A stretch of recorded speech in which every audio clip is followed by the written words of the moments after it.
So now we are going to discuss the topic that is enterprise risk management recommendation. That is the topic of Unit 3 of Cloud Computing for Business KMB IT 03. Okay. So these are some of the key references that you may refer for further readings or further study. Okay, this is your textbook, and these two are some blocks that you may refer for further exploring this topic. Okay. So I have taken these recommendations from this second one, means ये कोसो framework जो था, इससे मैंने ये topic extract किया है. There are various risk and some recommendations in the field of that risk. Okay. So यहाँ पर है, देखिए, जैसे enterprise risk management recommendations. With the advent of cloud computing, every organization is operating in an environment that is rapidly changing. And irrespective of management's opinion and decisions about joining the cloud computing, management should adopt the organization's ERM program and control accordingly. Okay. So basically अब आजकल देखिए, आपके जो environment है वो continuously लगातार changing environment है. ठीक है, आज के टाइम में. ओके. तो क्लाउड कंप्यूटिंग अब नीड बन चुका है हर एक ऑर्गेनाइजेशन की कि उसे अपने जो ऑपरेशंस हैं वो क्लाउड में मूव कराने ही पड़ेंगे. ठीक है. अब ये डिपेंड करता है कि देखिए, जैसे ईआरपी इंप्लीमेंट करते थे, तो ईआरपी में हम क्या करते थे, मॉड्यूलर बेसिस पर करते थे कि ऑर्गेनाइजेशन के कुछ फंक्शन डिसाइड कर लेते थे कि हमें इनको जो है क्लाउड पर ईआरपी पे ले जाना है. ठीक है. तो इसी तरीके से हम अभी भी जो बिजनेस प्रोसेसेस हैं अपनी, उनमें से हम कुछ जो कह सकते हैं बिजनेस प्रोसेसेस हैं जिन्हें हमें हर जगह से मैप करने की जरूरत है, मींस अक्रॉस द ग्लोब, है ना, कहीं से भी उन्हें एक्सेस किया जा सके. तो ऐसी प्रोसेसेस को आइडेंटिफाई करके हम क्या करते हैं, क्लाउड में ले जाते हैं. ठीक है. तो अब इसमें क्या है कि irrespective of management opinion and decision about joining the cloud computing, management should adopt organisation ERM programs and control accordingly. ठीक है. तो अब इसके लिए देखिए, एक ऑर्गेनाइजेशन को उसका जो कह सकते हैं, it is led by chairman, board of director, CEO and other key persons, और top level management generally led करता है उनको, है ना. तो उनको एक ईआरएम प्रोग्राम बनाने की और उसको कंट्रोल करने की जरूरत है टाइम टू टाइम. क्योंकि देखिए, आप क्या कर रहे हैं, आप किसी एक्सटर्नल पार्टी, है ना, किसी दूसरी ऑर्गेनाइजेशन के साथ आप जोड़ने जा रहे हैं. ठीक है. इट इज अलायंस, है ना, एक तरीके का ये टीम वर्क है कि जो मैं आईटी सपोर्ट खुद नहीं दे पा रहा था, या जितना इफेक्टिव लेवल पर मुझे आईटी सपोर्ट चाहिए था उतना मैं खुद नहीं अरेंज कर पा रहा हूँ, तो मैं क्या कर रहा हूँ, उस स्किल को आउटसोर्स कर रहा हूँ, किसी दूसरे से करा रहा हूँ. ठीक है. लेकिन अब इसमें क्या है, एक तरीके का रिस्क भी है. ठीक है, कि आप अपने कह सकते हैं कि ऑपरेशंस किसी और पर्सन के साथ शेयर कर रहे हैं. ठीक है. तो वहां पर आपको प्रॉपर ईआरएम प्रोग्राम और कंट्रोल, है ना, इसको डिजाइन करने की जरूरत है. इसलिए बोलते हैं कि जब सर्विस लेवल एग्रीमेंट ड्राफ्ट करिए, ठीक है, तो उसमें हर एक पॉइंट को बहुत ध्यान से, ठीक है, अच्छे से ड्राफ्ट करिए. इसलिए आप देखिए तो लीगल एडवाइजर दोनों ही कंपनीज अपने अपने रखती हैं, जो कि service level agreement in between cloud computing जो ऑर्गेनाइजेशन है वो, और एज वेल एज क्लाइंट, है ना, इन दोनों के राइट्स क्या क्या होंगे, डूज एंड डोंट्स क्या है. ठीक है. कब कब किस सिचुएशन में किस तरीके का कह सकते हैं सोल्यूशन लिया जाएगा, तो वो सारी चीजें, ये सब एसएलए में प्रॉपर्ली स्पेसिफाई रहता है. ठीक है. पिछला पास्ट एक्सपीरियंस क्या रहा है, उसके बेसिस पर हम फर्दर आगे हम क्या क्लॉज या क्या कहते हैं, जो अपनी क्या शर्तें हैं जो कि हम डिसाइड करना चाहते हैं. ठीक है. तो वो सब आप देखिए तो ईआरएम सिक्योरिटी मैनेजमेंट रिकमेंडेशंस के अंदर आती है. ठीक है, कि you need to devise an ERM program और एंड कंट्रोल इफेक्टिवली, है ना. तो मैनेजमेंट को डिसाइड करना है as well as cloud service provider को, तो दोनों मिलकर के अपनी टर्म्स एंड कंडीशन फाइनल करते हैं. So the following section elaborates on recommended risk response for some of the more significant cloud related risk presented in this publication. Okay.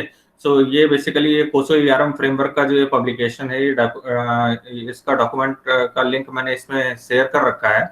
तो इसको जब आप ओपन करेंगे तो इसमें देखेंगे इन्होंने जो वेरियस रिस्क हैं उनकी अलग अलग कैटेगरी बना करके, और किस टाइप की जो कैटेगरी है उसमें क्या आपका रिस्पॉन्स होना चाहिए, क्या एक्शन होना चाहिए, ठीक है, उसको स्पेसिफाई किया है और उससे फर्दर एलिबरेट किया है. तो काफी अच्छा, मतलब कह सकते हैं इन्होंने इसको यहाँ पर डिफाइन किया है. ठीक है. तो देखिए, first type of risk is unauthorised cloud activity. ठीक है. तो अगर इस तरीके का कोई रिस्क आपके ऑर्गेनाइजेशन में ऑकर करता है, अनऑथराइज्ड क्लाउड एक्टिविटी, तो आपका रिस्क रिस्पॉन्स क्या होना चाहिए? You need to devise cloud policies and control. तो जो अभी मैं पॉइंट बता रहा था कि management should adopt the organisation's ERM program and control accordingly. तो ये पॉइंट यहाँ पर मैं वैलिडेट करता हूँ अभी एक एग्जांपल के साथ, ठीक है। तो इसमें क्या है कि बेसिकली अब जैसे आपका अनऑथराइज्ड क्लाउड एक्टिविटी आप देख रहे हैं कि हाँ रिपोर्ट हो रही है, ठीक है, हम हमारा कोई डिपार्टमेंट या कोई फंक्शन है जो कि क्लाउड में मूव कर गया, ठीक है। अब देखिए ईआरपी इंप्लीमेंट करना ये अपने आप में एक बिग डिसीजन हुआ करता था, लेकिन क्लाउड में क्या है ना, क्लाउड में देखिए आप पब्लिक में जा सकते हैं, हाइब्रिड में जा सकते हैं और प्राइवेट में जा सकते हैं, है ना, तीनों चूज कर सकते हैं। लेकिन अगर आपको पब्लिक कंसीडर करना है तो फॉर एग्जांपल मेरा ऑर्गेनाइजेशन का कोई एक डिपार्टमेंट है जिसको क्लाउड की जरूरत थी, ठीक है। और आप देखिए अब आजकल क्या है कि कह सकते हैं हमारे बजट के अंदर भी क्लाउड सोल्यूशन आपको इजीली मिल जाते हैं, इवन लगभग फ्रीबी के तौर पर भी। अब ये सब आप देखिए जो हम क्लास वगैरह कंडक्ट कर रहे हैं, ठीक है।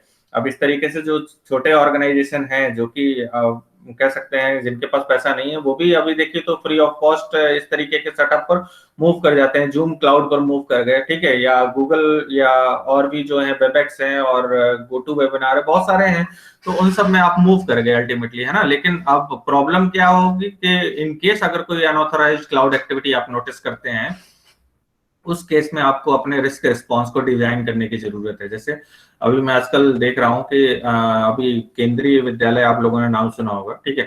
तो केंद्रीय विद्यालय में पहले जैसा मैं देखता था कि ये पहले इन्होंने गूगल मीट और भी जो और जो फ्रीबी थे उनके थ्रू किया, अब धीरे धीरे इन्होंने एमएस टीम का सब्सक्रिप्शन ले लिया है, ठीक है। तो अब ये सारी एक्टिविटीज उसी के थ्रू कंडक्ट करते हैं, ठीक है। तो जनरली आप किस क्लाउड वेंडर को सेलेक्ट कर रहे हैं ये आपके ऊपर है, और उसकी आपके साथ कौन कौन सी टर्म्स एंड कंडीशन फाइनल हुई हैं, ठीक है, पॉलिसीज आपने क्या बना रहे हो, कंट्रोल उसका किस तरीके से रहेगा, ठीक है। तो ये सब बेसिकली इस रिस्क को मिटिगेट करने के लिए होता है कि कोई अनऑथराइज्ड अगर क्लाउड एक्टिविटी होती है तो उस केस के लिए हम क्या करें, है ना, किस तरीके से अपने आप को प्रिपेयर करें, ठीक है। जैसे अभी मैंने बताया ना कि अभी ये जो हमारा कोविड-19 पैंडेमिक है, तो इसने किसी को भी कुछ भी सोचने का मौका नहीं दिया, अचानक से इतना ज्यादा एक्सेजरेट हो गया कि हम कुछ भी मतलब इसके बारे में ना प्लानिंग कर पाए ना कुछ इम्प्लीमेंटेशन कर पाए।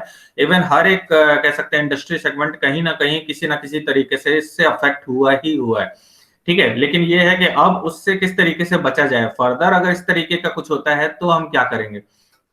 और धीरे धीरे लोग अपनी जरूरतों को कह सकते हैं एडजस्ट करने वाले या जरूरतों को कंसीडर करने वाले सॉल्यूशन की तरफ मूव कर रहे हैं, ठीक है। तो इसी तरीके से अगर हम अनऑथराइज्ड क्लाउड एक्टिविटी से बचना चाहते हैं तो you need to device well मतलब क्लाउड पॉलिसीज को आपको डिवाइस करने की जरूरत है और कंट्रोल मैकेनिज्म को अप्लाई करने की जरूरत है वहां पर, ठीक है। तो इसके बारे में हम बात करते हैं। तो देखिए all organisation should have policies to establish control to prevent and detect the unauthorised procurement and use of cloud services regardless of management position on venturing into cloud computing.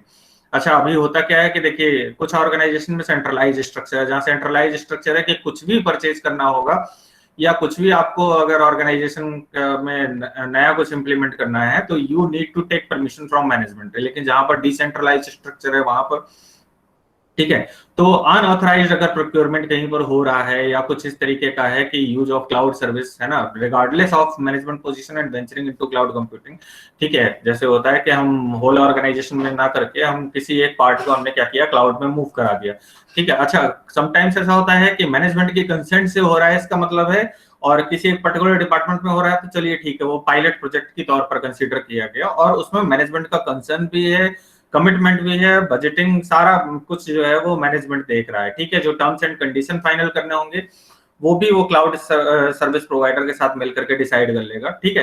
तो बेसिकली ये है। तो due to the low cost of initiating cloud service relative to traditional technology purchase current control such as expenditure limit may not trigger appropriate attention from management. अच्छा होता क्या है, ERP और cloud को अगर कंपेयर करिए तो ईआरपी के लिए आपको हैवी इन्वेस्टमेंट की जरूरत थी, और अभी यहाँ पर अगर आप जनरल क्लाउड सर्विसेज की बात करें, ठीक है, तो जनरल क्लाउड सर्विसेज में क्या है कि फ्रीबी भी अवेलेबल है, फ्री में भी आप क्लाउड सर्विस अवेल कर सकते हैं, या 1 महीने 2 महीने आपने फ्रीबी के तौर पर यूज किया फिर आपको नॉमिनल चार्जेस लगा, ठीक है। तो अगर उस तरीके से आप मूव कर जाते हैं तो जनरली क्या है कि आप कंट्रोल लूज कर देते हैं। ये जनरली बात हो रही है in respect to that public cloud and hybrid cloud की, ठीक है। प्राइवेट में तो देखिए, प्राइवेट में इन्वेस्टमेंट इनकॉर्पोरेट होता है तो वहां पर तो आप सोच समझ करके ही खर्च करते हैं। लेकिन जब होता है ना कि फ्री भी अगर आपको मिलती है तो आप क्या सोचते हैं, चलिए ठीक है मैं इसको अप्लाई करके देखता हूँ। ठीक है, लेकिन ज्यादा ही अगर आप कह सकते हैं एंथुजियास्टिक होकर के आप क्लाउड सोल्यूशन की तरफ जाएंगे, तो वो मे बी कि आपको इस तरीके के रिस्क की तरफ ले जाए, that is unauthorised cloud activity. ठीक है, तो इसकी बात कर रहे हैं ये। So for organizations that have decided to adopt cloud computing, the following are some suggested risk response with respect to unauthorized cloud activity. ठीक है, तो these are some of the measures that you may apply to restrict those unauthorized cloud activities. First is establish a cloud usage policy and that clearly articulate the business processes and data that management deems appropriate to be supported by cloud computing solutions. Okay, तो सबसे पहले तो policy device करने की जरूरत है, usage policy, है ना। और जो कि अभी जैसे मैंने बताया था कि जो आपके क्रिटिकल बिजनेस ऑपरेशंस हैं उनको कतई आपको जरूरत नहीं है कि आप उन्हें क्लाउड में ले जाएं। ठीक है, जैसे अकाउंटिंग फंक्शन है, एचआर फंक्शन है, इनको बिल्कुल भी जरूरत नहीं है कि आप ये बेसिकली आपके इंटरनल ही डील होते हैं, है ना। जो बजटिंग वगैरह करना है, बाकी आप कह सकते हैं कितना प्रॉफिट है कितना लॉस है, प्रॉफिट एंड लॉस अकाउंट और ये सब जो भी अकाउंटिंग के हैं। ठीक है, तो इन सब ये क्रिटिकल एक्टिविटीज होती हैं। इवन आप देखिए ना तो आईएसओ भी जो डील करता है, आईएसओ एक मतलब स्टैंडर्ड देते हैं, तो वो भी इन डिपार्टमेंट्स को किसी भी ऑर्गेनाइजेशन के अपनी कह सकते हैं प्रोसेस से बाहर रखते हैं, है ना। इन पर कोई भी इंटरफेरेंस या कुछ भी इस तरीके का नहीं रहता है। तो establish a cloud usage policy that clearly articulate the business processes. तो प्रॉपर्ली जो बिजनेस प्रोसेसेस हैं, जैसा हमने ईआरएम फ्रेमवर्क में देखा था कि उसमें कुछ प्रोसेसेस ऑर्गेनाइजेशन ने डिफाइन की थी कि हाँ मुझे इन प्रोसेसेस को क्लाउड में ले जाना है। ठीक है, तो business processes and the data that management teams appropriate to support by the cloud computing solution. ठीक है, तो जो भी आप बिजनेस प्रोसेसेस हैं जो कि आप क्लाउड में ले जाना चाहते हैं, उनके लिए काफी क्लियर कट पॉलिसी होनी चाहिए। ठीक है, cloud establish a cloud usage policy that clearly articulate the business processes. Okay, second is create or update a policy that identifies whom is authorized to procure cloud computing services।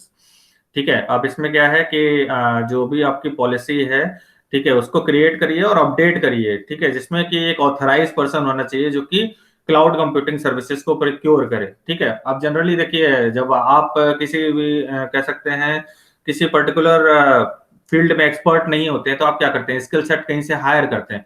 ठीक है, जैसे मैंने बताया था ना कि ईआरपी आपको implement करना चाहिए या नहीं करना चाहिए, इसके लिए भी आप कंसल्टेंट हायर करते हैं।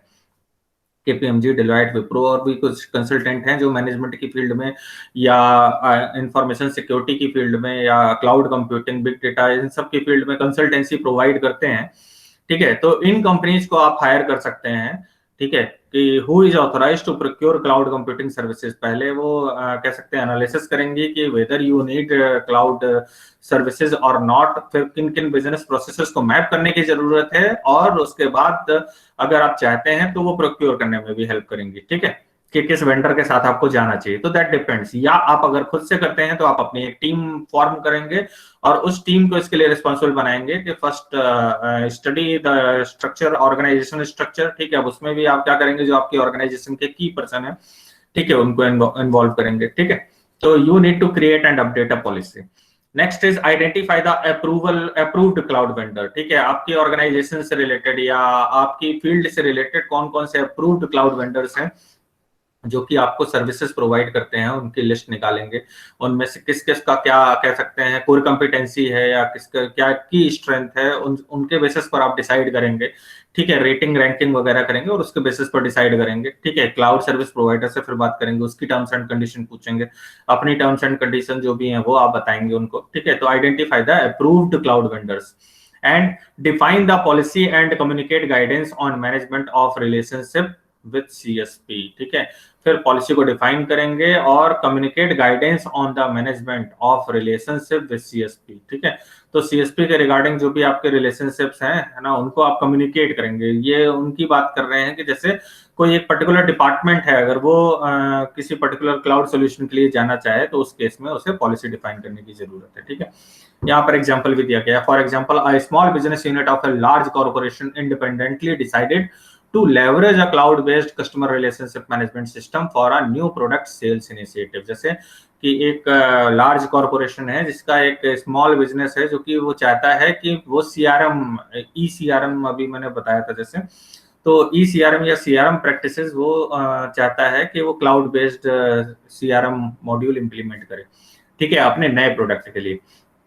तो with no establish corporate cloud policy, अब आजकल क्या है कि देखिए ईआरपी इंप्लीमेंट करने में काफी महंगा हुआ करता था, ठीक है, काफी ज्यादा कह सकते हैं इंफ्रास्ट्रक्चर और सपोर्ट कॉस्ट की जरूरत पड़ती थी उसको, ठीक है। लेकिन अब आजकल जो क्लाउड सॉल्यूशन है इसने कहीं ना कहीं काफी हद तक आपकी जो इंफ्रास्ट्रक्चर की रिक्वायरमेंट है और बाकी सारी चीजों को, और बहुत ज्यादा बजट भी इन्वॉल्व नहीं करते हैं, ठीक है। तो इन सब की वजह से आप अगर डिपार्टमेंट लेवल पर चाहो या इंडिपेंडेंट लेवल पर है ना, फंक्शनल लेवल पर चाहो, तो उसमें भी क्लाउड इंप्लीमेंट कर सकते हो। तो with no established corporate cloud policy, the business unit started this initiative without engaging an internal IT group और making a capital expenditure request, ठीक है।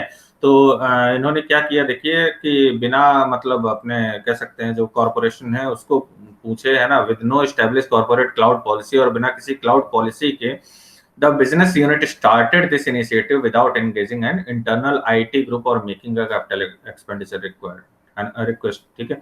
तो बिना किसी इंटरनल आईटी ग्रुप के या बिना कैपिटल एक्सपेंडिचर किसी रिक्वेस्ट कोट किए, है ना, अपने इंटरनल बजट से ही उन्होंने इसको फॉर एग्जांपल इंप्लीमेंट कर लिया, ठीक है। Once launch the system was populated with data about customers and prospect. अच्छा, जब स्टार्ट हो गया, इंप्लीमेंट हो गया, तो क्लाउड है तो अल्टीमेटली क्या होगा, जितना भी आपका डेटा है वो किसी दूसरे वेंडर के पास जा रहा है, ठीक है, या जो भी आपके ट्रांजेक्शन्स हैं वो प्रॉपर्ली उसमें किसी दूसरे कह सकते हैं रिमोटली जो डेटा सेंटर है उसमें जा रहे हैं। तो consequently confidential customer information was being stored outside the corporations internal computing environment, ठीक है। तो अब यहाँ पर चैलेंज क्या है कि जो आपका कॉन्फिडेंशियल कस्टमर इंफॉर्मेशन है वो कहीं आउटसाइड, है ना, किसी दूर रिमोट जगह पर डेटा सेंटर में, है ना, किसी क्लाउड सर्विस प्रोवाइडर के पास जाकर के स्टोर हो रही है बिना आपके मतलब कॉर्पोरेशन इंटरनल कंप्यूटिंग एनवायरनमेंट, ठीक है, आपके जो इंटरनल कंप्यूटिंग एनवायरनमेंट है उससे कहीं अलग बाहर, ठीक है। तो without being subject to the organisations control and operating procedure. अच्छा, अब इसमें प्रॉब्लम क्या आती है, मेनली कंट्रोल और ऑपरेटिंग प्रोसीजर की, ठीक है। तो इसके लिए आपको क्लाउड पॉलिसीज एंड कंट्रोल को प्रॉपर्ली डिफाइन करने की जरूरत है कि इन केस अगर हमारे किसी जैसे कोई लार्ज ऑर्गेनाइजेशन है तो वो ये ठीक है, आप समटाइम्स आप डिसेंट्रलाइज स्ट्रक्चर की तरफ जा सकते हैं कि ठीक है जो फंक्शन, क्योंकि होता क्या है ना, रेजिस्टेंस को डील करना भी अपने आप में बहुत बड़ा चैलेंज है। आपको पता है अगर कोई जैसे आप अभी आज के टाइम में या इस जनरेशन को अगर मैं बोलूं, ठीक है, तो अब हम कह सकते हैं बहुत जल्दी जल्दी अगर फ्रीक्वेंट चेंज भी होते हैं ना तो हम उनको इजीली इनकॉर्पोरेट कर ले जाते हैं, ठीक है। लेकिन जो पिछली जनरेशन थी उसमें ये बहुत बड़ा चैलेंज था। इवन मैं खुद ही प्रोजेक्ट पे था, ठीक है, तो मैं SAP sales and distribution module में था। तो उस समय मैं देखता था कि जो ओल्ड एज पीपल है उनको आप कह सकते हैं वहां बहुत ज्यादा रेजिस्टेंस होता था। वो फाइलों वगैरह में उस तरीके से जैसा ट्रेडिशनल वे में काम करते थे उसमें वो अपने आप को ज्यादा कंफर्टेबल फील पाते थे, है ना।